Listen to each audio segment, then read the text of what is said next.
Buen día, alumnos. Me presento, soy Sofía Maestro y voy a estar a cargo de la clase de hoy. Una clase introductoria, una clase breve, expositiva, donde vamos a centrarnos en conceptos bases y esenciales que van a abarcar esta materia, la hematología. Vamos a comenzar. Voy a compartir pantalla.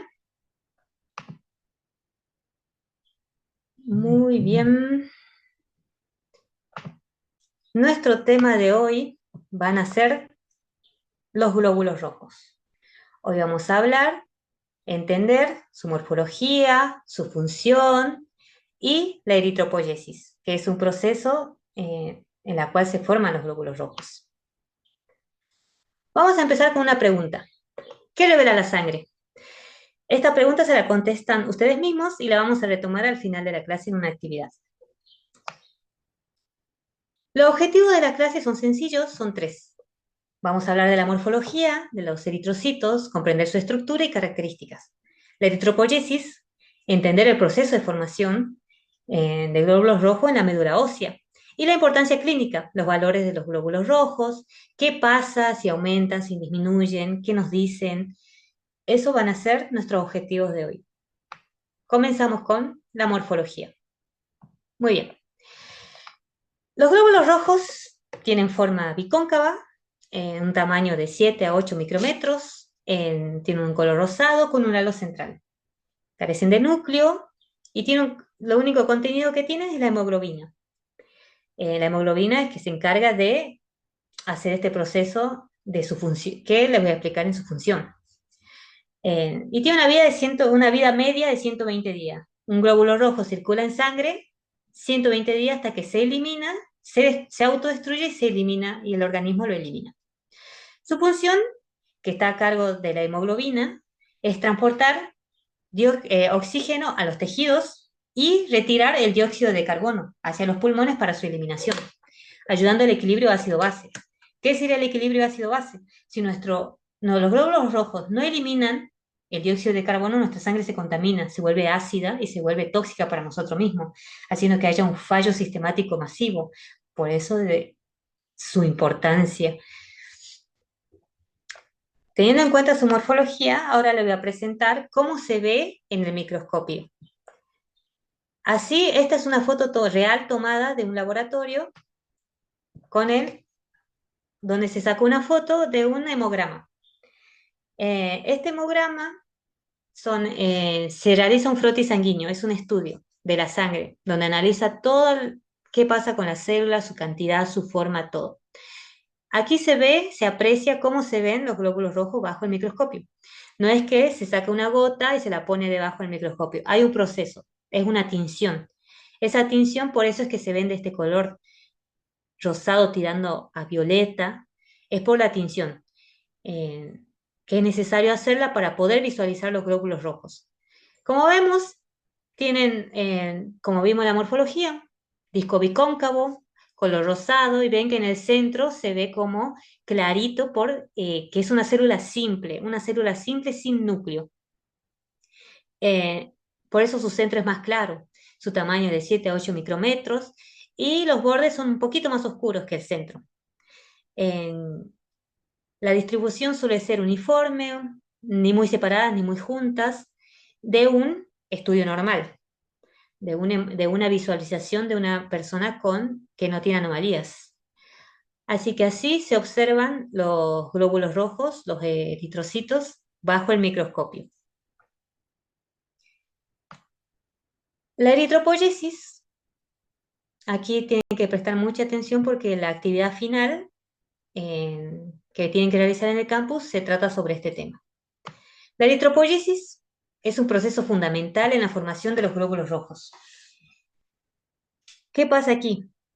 Eh, Está regulada por la eritropoyetina, la EPO, es una hormona. Esta hormona se activa cuando nuestro organismo nos manda una señal de que algo está pasando. Como vemos en la imagen, tenemos acá la hipopsia. La hipopsia es la falta de oxígeno. Estamos en altura y estamos necesitando más oxígeno. O una hemorragia masiva, una pérdida de sangre masiva, y ahí es un activador. Cuando se activa la EPO, que sale de los riñones, esta hormona solo se produce en los riñones. El riñón manda la EPO hacia la médula ósea. ¿Qué es la médula ósea? Es el tejido adiposo y blando que se encuentra en el interior de los huesos, como los huesos de las costillas, de la pelvis, del fémur. Entonces, cuando se manda, se activa la eritropoyesis. Empieza con la EPO, que larga el riñón, llega a la médula ósea y empieza la secuencia, una secuencia clave de 4, donde la célula madre se desarrolla en 4 secuencias, hasta llegar a la formación final, que es el eritrocito. Empezamos con el proeritroblasto, sería la fase inicial. De aquí, el proceso es, en resumen, eliminar el núcleo para que termine en un eritrocito, desarrollándose en un eritrocito. Del proeritroblasto pasa una secuencia que se llama eritroblastos. Aquí hay un proceso más largo donde consiste en la eliminación del núcleo, hasta llegar al reticulocito. Una vez que llega al reticulocito, se sale de la médula ósea, lo expulsa a la sangre, al organismo, a la circulación sanguínea normal. Pero todavía no es eritrocito. Necesita de 1 a 2 días para madurar y convertirse en un glóbulo rojo, en un eritrocito. De las 2 primeras secuencias, que tengan en cuenta que del proeritroblasto al eritroblasto sucede en la médula ósea. Esta maduración sucede en la médula ósea. Tarda entre 5 a 7 días en realizarlo y una vez que se completó y se formó el reticulocito, se larga a la sangre periférica. El reticulocito circula de 1 a 2 días y se convierte en la fase final, que es el eritrocito maduro, listo para cumplir su función. Esto es muy importante, ya que los glóbulos rojos no están en nuestro organismo porque sí, o están ahí circulando eternamente, ¿no? Hay un proceso, hay una eliminación, hay que volver digamos, hay una hemorragia, tiene que volver a producirse glóbulos rojos. Entonces, este proceso hay que saberlo y hay que tenerlo muy bien en cuenta para saber el proceso en el que un eritrocito pasa para que nuestro organismo esté saludable y esté sano y esté normal, funcione normal.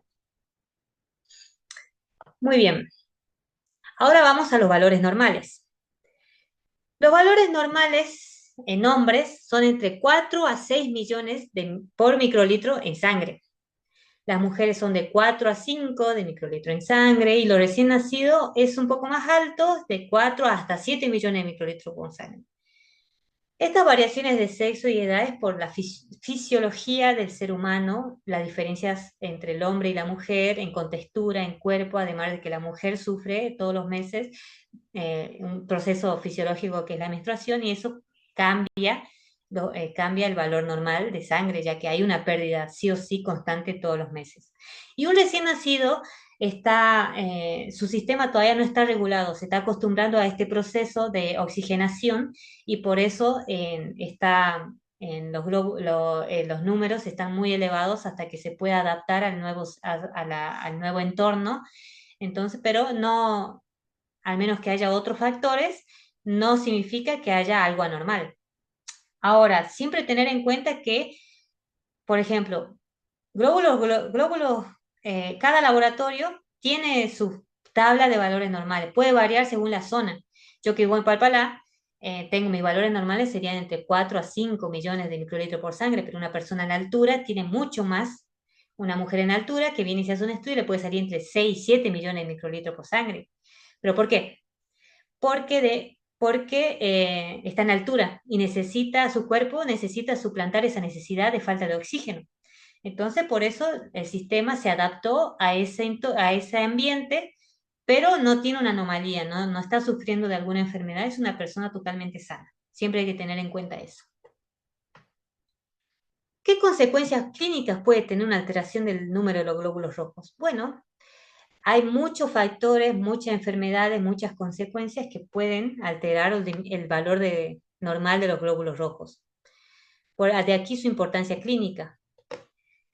Los factores que pueden aumentar los glóbulos rojos son una deshidratación, altura, como les mencioné recién, tabaquismo, EPO elevada, muchos medicamentos activan la hormona sin necesidad, enfermedades pulmonares, cardíacas, policitemia vera, que es un trastorno de la médula ósea donde el proceso de eritropoyesis no se cumple correctamente, y ejercicio intenso y sostenido, que se relaciona con la deshidratación.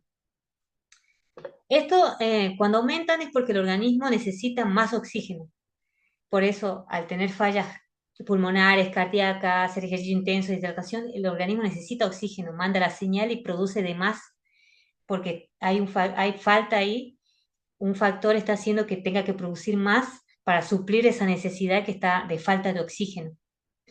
Y los factores que pueden disminuir los glóbulos rojos son anemias, hemorragias agudas, crónicas, déficit nutricional, como déficit de hierro, de vitamina B12, enfermedad renal crónica, justamente por esto, de que la EPO, la hormona que activa la eritropoyesis, el proceso de formación de la eritropoyesis, em, está fallando. Entonces, si el riñón no funciona bien, esta hormona se va a ver afectada y por lo tanto todo el proceso de formación de glóbulos rojos. Tenemos las enfermedades de la médula ósea como la leucemia, enfermedades crónicas, inflamatorias, hiperhidratación porque diluye la sangre y embarazo, que al tener otro ser humano en el cuerpo al cual tener que alimentarlo, tener que darle oxígeno, puede haber una disminución en la madre. Hay muchos factores, pero estos son los más importantes y los esenciales en los que puede afectar. Así que en síntesis, cerrando un poco la clase, lo que hay que tener en cuenta son estos conceptos, los conceptos y claves de, de los glóbulos rojos. El eritrocito es una célula sin núcleo, en forma de disco bicóncavo, son de 7 a 8 micrómetros, eh, controla el equilibrio ácido-base por el transporte y eliminación de oxígeno y dióxido de carbono. Se forma la médula ósea mediante la eritropoyesis, proceso regulado por la EPO, que libera el riñón, hormona que libera el riñón. Su maduración se completa de 5 a 7 días y vive alrededor de 120 días. El glóbulo rojo en la sangre. Los valores normales son de 4 a 5 millones de microlitros por sangre, dependiendo del sexo, de la edad y de los factores externos, como dónde vive, y como vimos, la altitud.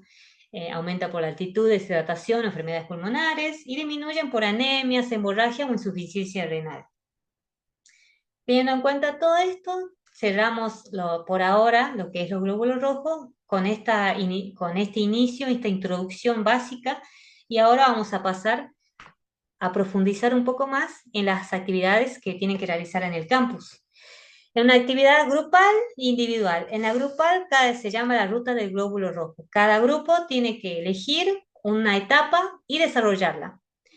Se debe realizar un cuadro donde ocurre la etapa, cambios morfológicos principales y duración aproximada. Se acuerda que son 4 secuencias y cada grupo de 4 tiene que elegir una. Y de individual es sencillito realizar un mapa conceptual de todo lo que vimos ahora. Un mapa conceptual sencillo y resumido. Y todo se sube al campus. Como finalización tenemos esta actividad de cierre. Antes pensabas, ahora pienso. Que antes pensabas al inicio de la clase. ¿Qué pensabas de la sangre, de los glóbulos rojos? ¿Y qué pensás ahora? ¿Qué cambio? ¿Hubo un cambio o ya lo tenías todo claro y entendido? O seleccionen un icono para yo saber cómo me fue hoy, si lograron comprender todo.